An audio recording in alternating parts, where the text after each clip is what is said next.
Thank you, Madam Deputy Speaker. I rise today to speak on the Electoral Legislation Amendment, Electoral Reform Bill 2024. It won't be my best speech because it's so rushed. We received a copy of the bill just a few days ago, a very large bill which we're still trying to read, interpret and get a response to. So incredibly rushed, so I do apologise for my speech, but we're trying to draw it together as quickly as possible.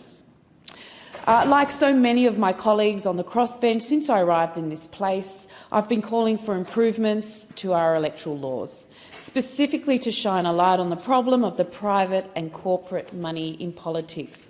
The problem with private money in politics in this country is that so much of it is hidden, so-called dark money, obtained in ways that have skirted around the rules, avoiding any obligation to be disclosed to the Australian public. This might include things like a $10,000 ticket to a party business forum. According to the Centre for Public Integrity, over $1 billion in dark money has flowed to the political parties over the last 2 decades, undisclosed and undeclared. The public has no knowledge where it came from, who it went to, or what it was used for. This, quite frankly, undermines our democracy. I've also long called for greater clarity on the meaning of a donation, the definition in our electoral laws, so that more of the money flowing to MPs and candidates in creative ways is captured and must be disclosed. I've also called for the disclosure to occur far more frequently. Currently, donations for political campaigns are only required to occur every several months, even maybe a year after an election. These 2 problems have been improved in this bill. Parties will no longer be able to charge $20,000 a ticket to a fundraising dinner or a business forum without disclosing that income as a donation. This is a good change. Similarly, people who purchase the tickets will be obliged to report their donation. And the disclosure threshold has been significantly reduced to $1,000, so we will have much greater transparency over who is donating what and to whom and where the influence is flowing. There will be real-time disclosure requirements. Outside of an election period, recipients of donations will be required to disclose them on a monthly basis. In the month after the donations are made, once writs for an election are issued, that steps up to weekly.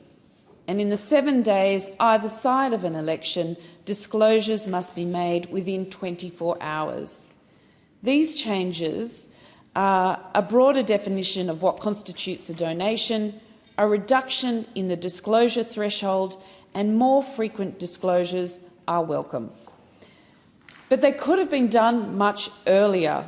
Many of these things are uncontroversial and they should have been done much earlier so that they could have been applied to the next election in 2025. The other problem with money in Australian politics, of course, is the outsized influence of big money.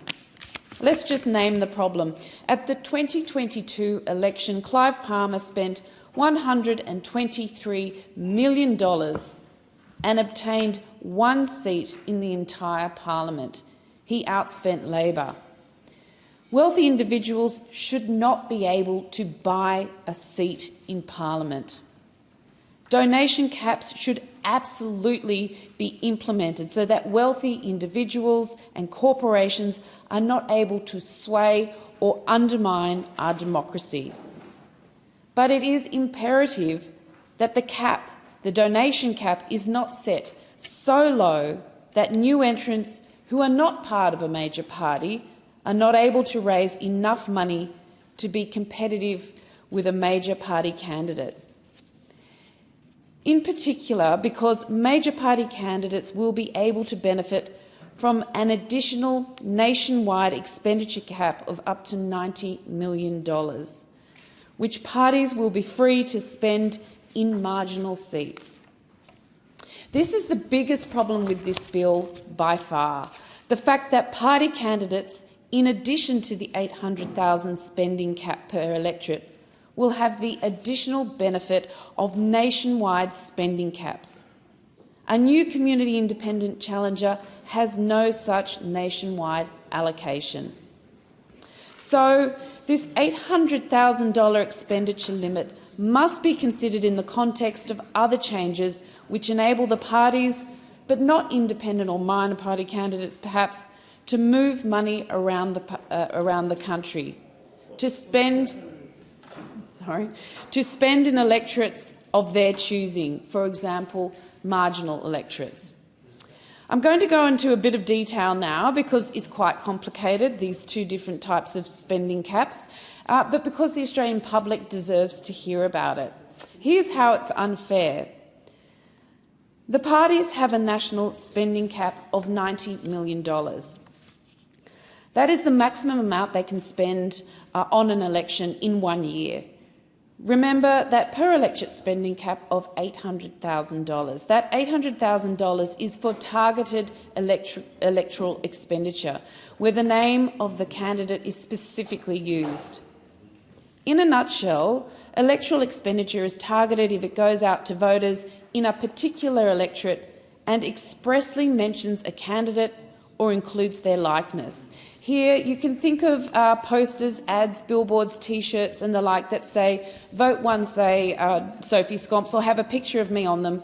I can spend $800,000 on such material, and so can my party opponents. They too are limited to expenditure of $800,000 per electorate, per candidate on this type of thing. But here's the rub. They can spend much more than that in each electorate on material that promotes their own brand.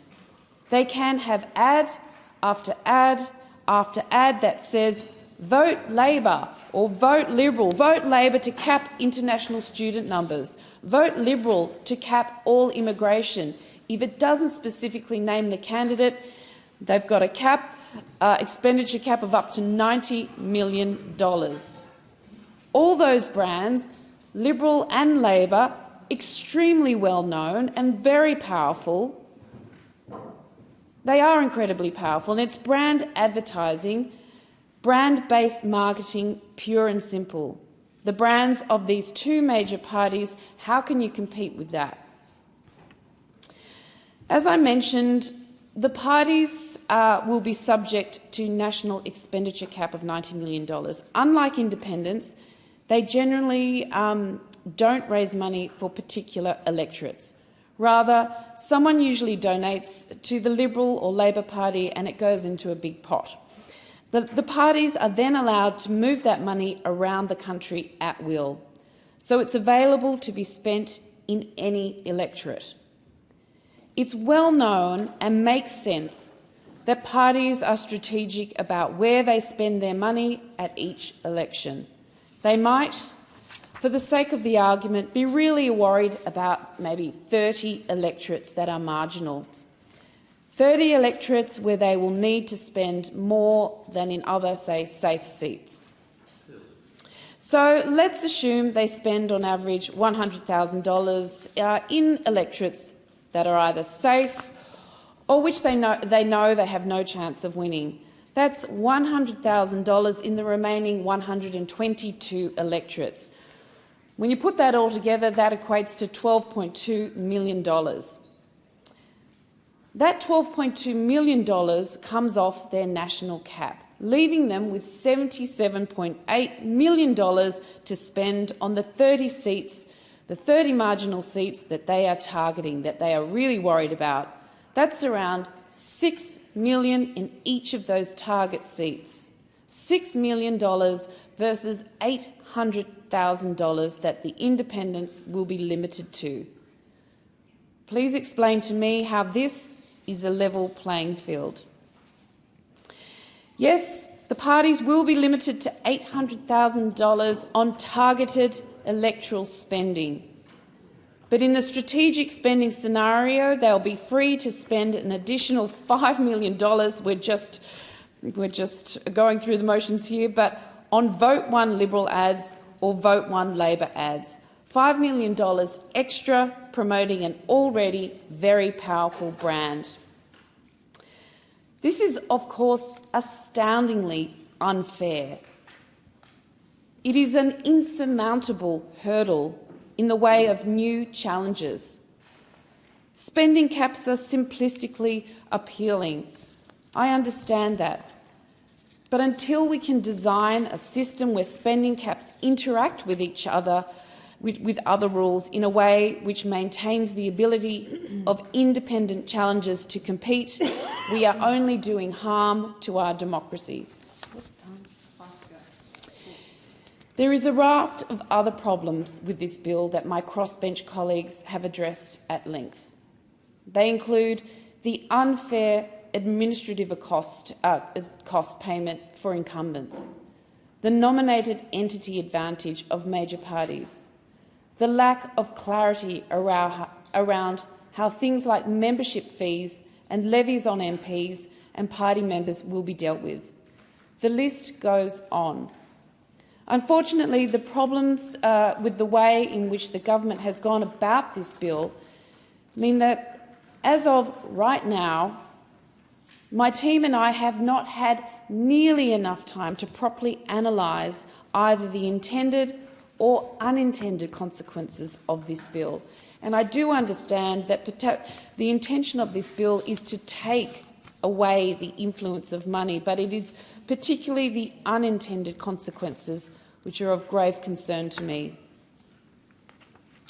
My team was able to obtain a copy of this bill only last Friday, when we heard about it on the news. How is that fair? And only after seeking it out. I had not been briefed on this bill until Sunday, the day before Parliament, and have still not been briefed by the Minister, as has been convention.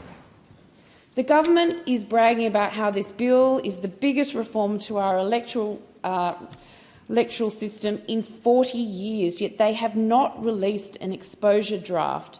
They do not intend to expose it to the scrutiny of a parliamentary committee, and they plan to pass it through Parliament in a fortnight. This is our democracy we're talking about, our most valuable asset. The way the government has dealt with this bill is nothing short of scandalous. They clearly think the public won't notice or won't care, but I think they underestimate the Australian public. The Australian people are losing trust in major parties. I think we saw at the last election that trust in our political system was at all-time low. We also see that a full third of voters are directing their votes elsewhere than the big major parties. And this is because of conduct like this, hoodwinking the Australian people by rushing legislation through Parliament in the last sitting period of the year, refusing. It being 6:30, the debate is interrupted in accordance with Standing Order 192B.